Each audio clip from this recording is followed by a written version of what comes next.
હવે આપણે CNS શીખવાના છીએ, જેનું ફર્સ્ટ યુનિટ છે ઇન્ટ્રોડક્શન એન્ડ સિક્યુરિટી થ્રેટ્સ. આજનો ટોપિક છે સિક્યુરિટી બેઝિક્સ, CIA. હવે સિક્યુરિટી બેઝિક્સ 3 છે: કોન્ફિડેન્શિયાલિટી, ઇન્ટિગ્રિટી એન્ડ અવેલેબિલિટી. અને આ એક ફિગર છે જે CIA મોડેલ બતાવે છે. નવ તમારી જે ઇન્ફોર્મેશન હશે એની કોન્ફિડેન્શિયાલિટી, ઇન્ટિગ્રિટી એન્ડ અવેલેબિલિટી જળવાવી જોઈએ.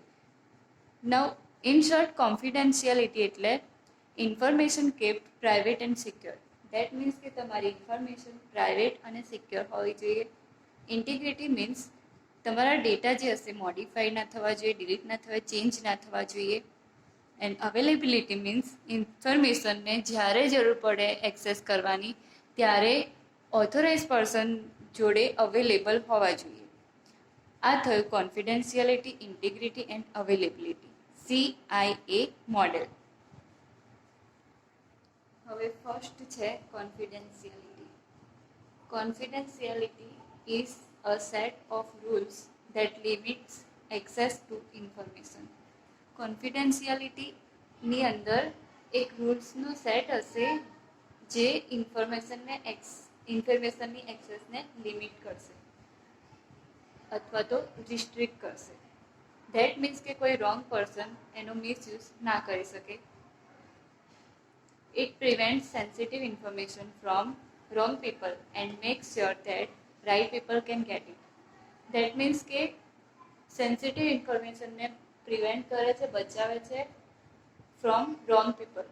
કોઈ ખોટી વ્યક્તિ અથવા તો અનઓથોરાઇઝ પર્સન ઇન્ફોર્મેશનનો મિસયુઝ ના કરે એ માટે ઇન્ફોર્મેશનને પ્રિવેન્ટ કરે છે. અને બીજું કે જે રાઇટ પીપલ છે, દેટ મીન્સ કે ઓથોરાઇઝ પર્સન છે, એને એ જે સેન્સિટિવ ઇન્ફોર્મેશન છે એ મળી રહે. For example, account number when banking online. હવે ઓનલાઈન બેન્કિંગની અંદર જોઈએ તો એકાઉન્ટ નંબર ધારો કે કોઈ ખોટી વ્યક્તિના હાથમાં આવી ગયો તો એના ઘણા બધા મિસયુઝ થઈ શકે છે. Methods to ensure confidentiality. હવે કોન્ફિડેન્શિયાલિટીને એન્શ્યોર કરવા માટે, ચેક કરવા માટે કઈ મેથડ્સનો યુઝ થશે?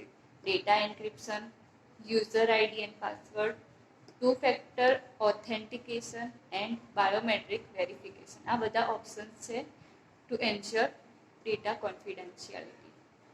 હવે પ્રિકોઝનમાં જોઈએ to minimize number of places when information appears and number of times it is actually transmitted to complete a required transaction. That means કે કઈ જગ્યાએ ડેટા અથવા તો ઇન્ફોર્મેશન અવેલેબલ છે, તો બહુ બધી જગ્યાએ જો અવેલેબલ હોય તો એ મિનિમાઇઝ કરવું પડશે. અને બીજું કે જેટલી વાર ટ્રાન્ઝેક્શન થશે, જેટલી વાર ઇન્ફોર્મેશન ટ્રાન્સમિટ થશે, જો બહુ બધી વાર થતું હોય તો એ પણ મિનિમાઇઝ કરવું પડશે. દેટ મીન્સ કે જો નંબર ઓફ પ્લેસીસ અને નંબર ઓફ ટાઈમ્સ એ બંનેને મિનિમાઇઝ કરવા પડશે ડેટા કોન્ફિડેન્શિયાલિટી એન્શ્યોર કરવા માટે. આ થયું કોન્ફિડેન્શિયાલિટી. સેકન્ડ છે integrity. Integrity is an assurance that information is trustworthy and accurate. That means કે ઇન્ફોર્મેશન જે છે એ રિલાયેબલ છે અને એક્ઝેક્ટ ઇન્ફોર્મેશન જે આપણે જોઈએ છે એ ચેક કરે, એને કહેવાય integrity. It involves maintaining consistency, accuracy and trustworthiness of data over its entire life cycle. ડેટાનું અથવા તો ઇન્ફોર્મેશનનું આખી લાઈફ સાયકલ દરમિયાન, લાઈફ સાયકલ ધેટ મીન્સ કે કોઈ ડેટા જે છે એક સેન્ડર સેન્ડ કરે છે રિસીવરને, તો સેન્ડર ટુ રિસીવર જે એક આખી લાઈફ સાયકલ છે, એક આખું ટ્રાન્સમિશન દરમિયાનનું જે લાઈફ સાયકલ છે ડેટાનું, એ દરમિયાન ડેટા જે છે એની કન્સિસ્ટન્સી, એક્યુરેસી અને ટ્રસ્ટવર્ધીનેસ જળવાઈ, મેન્ટેન થાય, એને કહેવાશે integrity. Data must not be change in transmission. Transmission દરમિયાન ડેટા ચેન્જ ના થવા જોઈએ, it must be ensured that data can't be altered by unauthorized people. કોઈ unauthorized people, કોઈ unauthorized વ્યક્તિ, યુઝર આપણા ડેટાને રિપ્લેસ ના કરી દે, ચેન્જ ના કરી દે, એ એન્શ્યોર કરવું જરૂરી છે, ચેક કરવું જરૂરી છે. Sometimes non human caused events like server crash or electromagnetic pulse occurs. કેટલીક વાર એવું પણ થાય છે કે ધારો કે કોઈ પીપલ, કોઈ અનઓથોરાઇઝ પીપલ કે યુઝર અટેક ના કરે પણ નોન હ્યુમન કોસ્ટ ઇવેન્ટ સર્જાય છે, જેમ કે સર્વર ક્રેશ, ઇલેક્ટ્રોમેગ્નેટિક પલ્સ. તો આ ટાઈપની અનએક્સપેક્ટેડ ચેન્જીસ થાય ત્યારે if unexpected change occurs, backup copy must be available to restore affected data to its current state. તો એના માટે બેસ્ટ ઓપ્શન એ છે કે બેકઅપ, ડેટાનું બેકઅપ. તો એ શું કરશે કે ડેટા જે અફેક્ટેડ ડેટા હશે એને રિસ્ટોર કરશે અને એને પોતાના કરેક્ટ સ્ટેટની અંદર લઈ જશે. આ થયું ઇન્ટિગ્રિટી ઓફ ડેટા. થર્ડ છે availability. Availability is a guarantee of ready access to information by authorized people. That means કે કોઈ ઓથોરાઇઝ પર્સન હોય તો એને ઇન્ફોર્મેશનનું રેડી એક્સેસ મળી રહે, એની ગેરંટી, એને કહેવાશે અવેલેબિલિટી.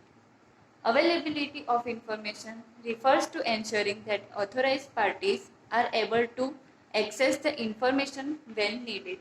હવે ઓથોરાઇઝ પર્સનને જ્યારે પણ ઇન્ફોર્મેશનની જરૂર પડે ત્યારે એને ઇઝીલી એક્સેસ કરી શકે, એના માટે ઇન્ફોર્મેશન અવેલેબલ હોય એને કહેવાશે અવેલેબિલિટી. હવે અવેલેબિલિટીને એન્શ્યોર કેવી રીતે કરીશું? તો it is ensured by maintaining all hardwares. બધા હાર્ડવેરને મેન્ટેન કરીને, providing hardware repairs when needed, જ્યારે પણ જરૂર પડે ત્યારે ઇમિડિયેટલી હાર્ડવેરને રિપેર કરીને, providing certain measures of redundancy and failure. Redundancy એટલે duplication of data and failure, redundancy અને ફેલિયરને મેઝર કરીને. Implementing emergency backup power system, backup power સિસ્ટમને ઇમરજન્સીલી ઇમ્પ્લિમેન્ટિંગ કરીને. Keeping all necessary system upgrades, સિસ્ટમને અપગ્રેડ કરીને. Prevention against મેલિશિયસ actions like DoS attack, denial of service attack. આ ટાઈપના મેલિશિયસ એક્શનના અગેન્સ્ટ પ્રિવેન્શન પ્રોવાઈડ કરીને. આ હતું ડેટા અવેલેબિલિટી.